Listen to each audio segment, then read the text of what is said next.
My family planned to break me at Christmas dinner, but I broke free instead.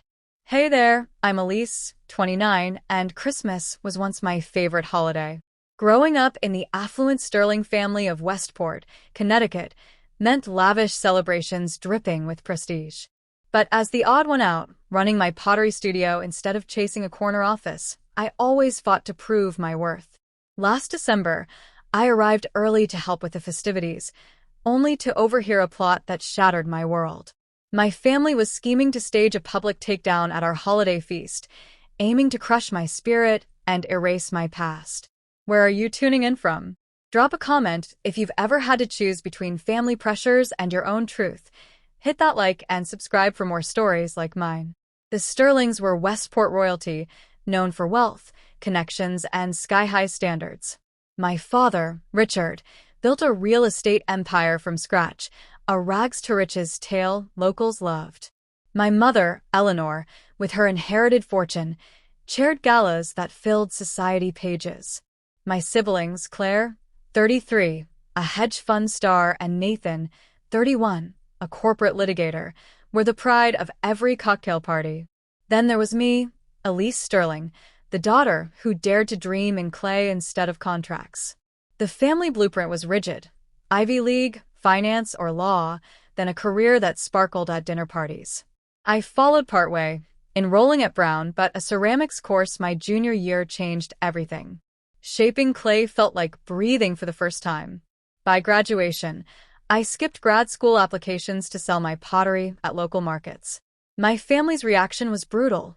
Dad cut me off for months, Mom pushed me toward corporate recruiters, and my siblings alternated between pity and lectures about wasted potential. Undeterred, I moved to a shoebox apartment in Providence, lived on instant noodles, and poured 15-hour days into Elise's clayworks. 6 years later, my pieces graced galleries across Rhode Island and Massachusetts, earning me a solid living. But to my family, it was a childish hobby. At gatherings, Mom would murmur, "Still playing with mud, Elise?" Dad would offer to fix my finances, as if I were broke. Claire sent me job postings for administrative roles, dismissing my degree and business. Nathan just sighed, eyeing me like a puzzle he couldn't solve. Christmas at the Sterling estate was a spectacle, a sprawling Georgian manor decked out by designers with imported wreaths and color-coded ornaments. It was less about joy and more about flexing status for relatives, colleagues, and local elites. My pottery studio, in their eyes, was a garage sale stall. Yet I tried every year, wearing designer dresses I couldn't afford, crafting thoughtful gifts that were ignored, and baking treats overshadowed by catered spreads. This Christmas was different. Global relatives were converging, and Mom called in October, her voice unusually warm. "Elise, everyone's coming. Even Great-Aunt Margaret from Paris. We need to shine as a family." That sliver of inclusion fueled me. I spent months crafting custom pottery. Bowls for Dad etched with his company logo, a vase for Mom with her beloved roses, mugs for my siblings with childhood motifs. I even upgraded my business cards with embossed details, hoping this was the year they'd see my work as real. I arrived at the estate on December 20th, my hatchback loaded with gifts, heart brimming with hope.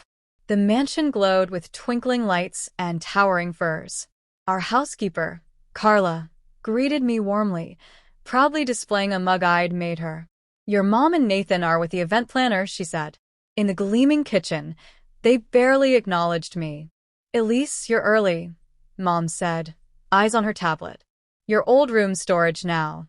Use the West Wing guest suite." No hug, no warmth, just logistics. I tried showing my gift samples, but Nathan waved me off. "We're busy with seating charts." Deflated but determined, I headed to Dad's office to find him and Claire. As I neared, their voices stopped me cold.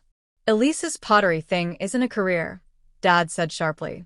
"That's why I brought in Michael, the consultant, to lay out her financial mess at dinner." My heart raced. I hid by the door, eavesdropping. An intervention at Christmas? Aunt Lillian's voice, skeptical. "It's perfect," Mom chimed in. "With everyone watching, she'll feel the pressure to get serious." Claire added. I pulled her lease details, She's barely scraping by. Michael's charts will show a corporate job pays triple. They'd spied on my life, reducing my success to failure. And while she's at dinner, Mom continued, we'll clear her old room for Cousin Julia. She can't cling to childhood forever. Laughter followed, slicing me open. They mocked my artsy clothes, my hobby, even the childhood art awards still on my shelves. Like refrigerator doodles, Nathan sneered. Cute, but not a life. Tears stung as I slipped back to the guest room, their words echoing.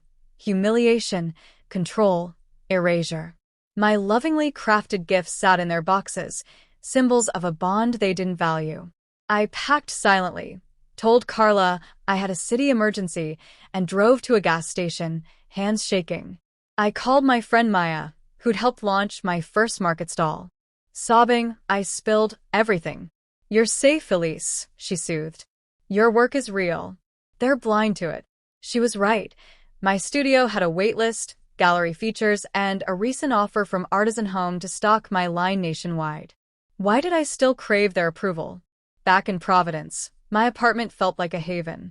Framed articles, order logs, and client reviews proved my success. I stared at Artisan Home's email, a game-changer I'd hesitated to accept. Now it felt like fate. I called my therapist, Dr. Lane, for an urgent session. This was abuse, Elise, she said. Their intervention was about control, not care. You deserve respect. We mapped out boundaries and a plan. Skip the family Christmas, accept the artisan deal, celebrate with friends, send the gifts with notes setting boundaries, and legally secure my childhood belongings. I sent a certified letter listing my journals, sketches, and early pottery tools, asserting my claim. Maya offered her family's Vermont cabin for a chosen family Christmas. Friends, Lila, my first gallery contact, Theo, who built my website, and others joined eagerly. I accepted Artisan Home's offer, scheduling a January meeting. A courier service delivered my gifts on Christmas Eve, each with a note explaining its meaning and my need for respect. Christmas Eve in Vermont was magic. The cozy cabin, roaring fire, and snow-dusted pines felt like home. Friends arrived with food, wine, and laughter. No judgment, just love. At 6 o'clock, Claire called, annoyed. Where are you? Everyone's here. I calmly said I wasn't coming, hung up, and ignored calls from Nathan and Dad. Mom's call came last. Elise, this is unacceptable, she snapped. I laid out their plan, intervention, room clearance, mockery. Stunned. She denied it, then called me dramatic. I deserve respect, I said, ending the call. Merry Christmas. That night, we cooked, laughed, and crafted ornaments, a new tradition. My clay dove, wings spread, symbolized my freedom. Texts from relatives trickled in. Aunt Margaret praised my vase. Cousins ordered pieces, stunned by my talent. Christmas morning was cozy, with thoughtful gifts and snowy walks. Uncle David called, revealing family tensions. Margaret was furious about the intervention. Your gifts exposed their lies. Artisan Home emailed, upping their order by 40%, cementing my path. By February, my studio doubled in size, my work in Artisan's catalog. Mom stayed distant. Dad sent misguided advice, but Nathan showed curiosity, asking about my process. Extended family ordered pieces, seeing me anew. I reclaimed my belongings with Carla's help, who'd saved my tools from donation. My friends planned next year's cabin. Christmas. Dr. Lane called my boundary setting a triumph. That Christmas, I didn't just walk away, I walked toward my truth. Have you faced family expectations versus your own path? Share below, and like/subscribe for more stories of breaking free.